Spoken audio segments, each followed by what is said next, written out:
As they settle down is Time and Truth. Along past the 550, and Summersbury Dream has gone to the lead for Chris Parnham and now drew a length over the favourite Golden Trigger. Cool Intrigue down on the inside in third placing, coming around the bend. Ridden along on the outside is Zing Bang Wop, being followed by Redisona. Uncle Con headed the others though as they went by the 250. The leader still going okay. Summer's Dream a length and a half clear. Golden Trigger though, called upon, is starting to come home quickly. Golden Trigger levels up on the outside of Summer's Dream, who fights. Summer's Dream not done with. Summer's Dream digs in and fights off the fave to win it. Summer's Dream beat Golden Trigger, held it at bay. Behind them, battling away third, Zing Bang Wop, and down the outside, Pearl Trade. In behind them, Redisona, and they were followed by Cool Intrigue. Uncle Con, never really likely. Well back in the field, Designer Prince, and the last of them to greet the judge is Time and Truth. Well, it certainly found Denman filly.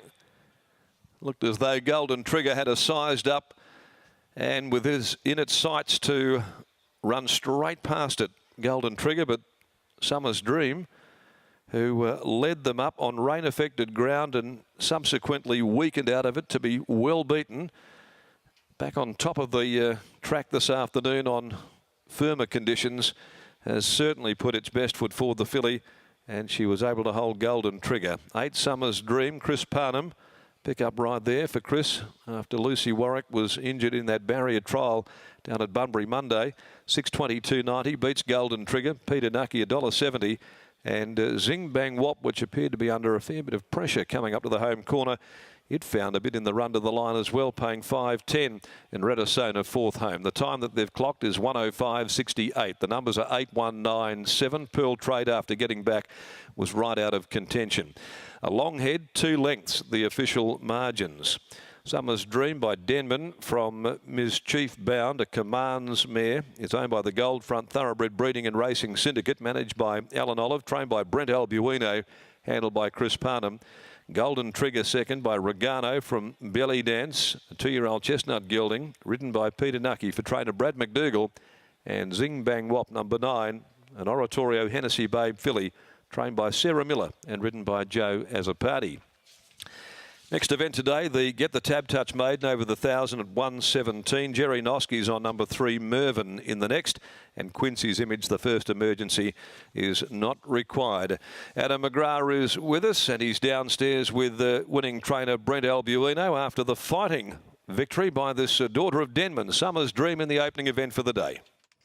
Thank you, Darren. I think the term used there, fighting, was certainly the word that probably best summarised that performance there, Brent. Yeah, it was a good, solid win. Didn't really want it to lead after the last start, but Chris was 3 deep and she was pulling, so he did the right thing and went to the front, and she settled good and showed a good kick in the straight. You mentioned about going to the front last start, obviously faded late over the 1,200 metres. It was on a soft track. It was a day where they did run on as well. Then today, you look at the way the conditions were going to suit. Being in that first 4 was always going to be an advantage. Yeah, I was hoping she'd be outside the leader or just in behind him. Obviously, the other day the track didn't play to her advantage. They were coming down the outside that day, and she got left in front and was a bit green too, so I thought she'd improve off the run. The ride from Chris as well was an absolute gem. You've had Pat Carberry hop on. You would have thought you were having Lucy until Monday, and he's hopped on and done exactly as was required.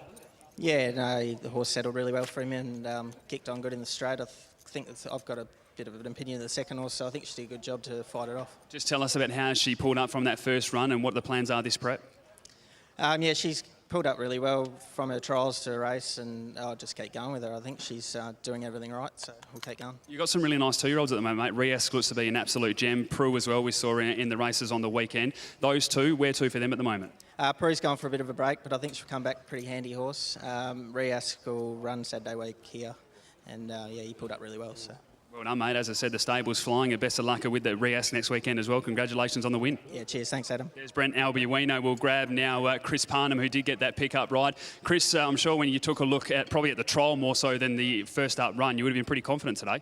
Yeah, for sure. Its trial was leading into its first up run was very good, and obviously it's taken a lot of benefit from its first up run. It was a bit disappointing then, but yeah, I had one instruction, and that was not to lead, and I was out there 3 wide, and I was just hoping I could slide outside the leader, but we're going that slow for the first 500 metres of the race, so I had to take the running up, and because we'd gone so steady early, I sort of put the foot down at the 500 and had enough just to hold on. Yeah, as you said, you did kick away at that 500-metre mark, but it looked as though Golden Trigger was going to go past you. Were you impressed with her fight late? I was, yeah. When I seen it come alongside me at the 200, I thought I might have been in a bit of trouble. But to her credit, she fought well, and Brent's brought her here in great order. Brent's got some great 2-year-olds going around at the moment. I was just talking to him about them. Rias was one of them, and of course you rode. You're in probably the worst part of the track at Pinjarra, but your opinions of that galloper as well moving forward? He's a very nice horse in the making. Obviously, I was in the wrong part of the track, as you said, and I think if he had drawn wide on Saturday, he would have won the race. But I'm just looking forward to him heading towards the Karrakatta. You're having a great affiliation with this stable, mate. Keep it up, and congratulations on the win. Cheers, Adam.